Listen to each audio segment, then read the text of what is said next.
G20 की इस साल भारत अध्यक्षता कर रहा है। इस सम्मेलन का आयोजन 9 से 10 सितंबर को प्रगति मैदान के भारत मंडपम में होगा। इसके लिए दिल्ली के साथ भारत मंडपम को भी बेहद खूबसूरत तरीके से सजाया गया है। इसमें कई देशों के राष्ट्रीय अध्यक्ष और कई मेहमान हिस्सा लेंगे। लेकिन क्या आप जानते हैं कि इस बार G20 समिट की थीम क्या है, लोगो क्या है, मोटो क्या है और इसका महत्व क्या है?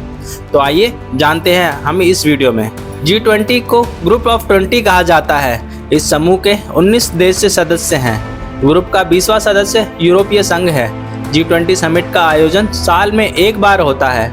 हालांकि 2008 में शुरुआत के बाद 2009 और 2010 साल में G20 समिट का आयोजन दो बार किया गया था। इस सम्मेलन में ग्रुप के सदस्य देशों के राष्ट्रीय अध्यक्ष को बुलाया जाता है और कुछ अन्य देशों के भी सदस्यों को बुलाया जाता है। इसके बाद सभी देशों के राष्ट्रीय अध्यक्ष बैठकर कई मुद्दों पर चर्चा करते हैं। भारत की अध्यक्षता में इस साल G20 सम्मेलन दिल्ली के प्रगति मैदान में आयोजित होने जा रहा है। इसकी शुरुआत कैसे हुई?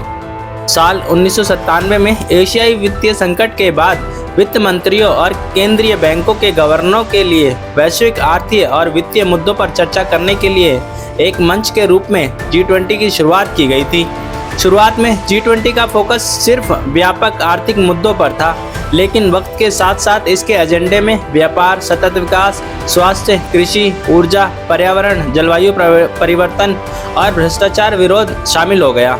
साल 2007 में जब पूरी दुनिया आर्थिक मंदी की चपेट में आई तो इस समूह की अहमियत और बढ़ गई। जहां पहले इस समूह में वित्त मंत्री और केंद्रीय बैंक के गवर्नर शामिल होते थे, बाद में इसमें सदस्य देशों के राष्ट्रीय अध्यक्षों को भी शामिल कर लिया गया। इस तरह से इन देशों ने वाशिंगटन में 2008 में अपनी पहली बैठक की।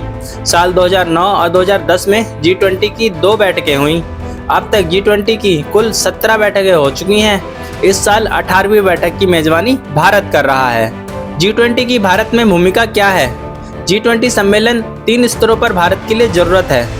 पहली, वैश्विक, जहां भारत को इस विभाजित दुनिया में अग्रणी भूमिका निभाना है, जिसको लंबे समय तक छाप छोड़ना भी एक मूलभूत उद्देश्य है। साथ ही विकासशील देशों के सरोकारों को आगे बढ़ाना और उनके मुद्दों को प्राथमिकता से रखना भी भारत की जिम्मेदारी है।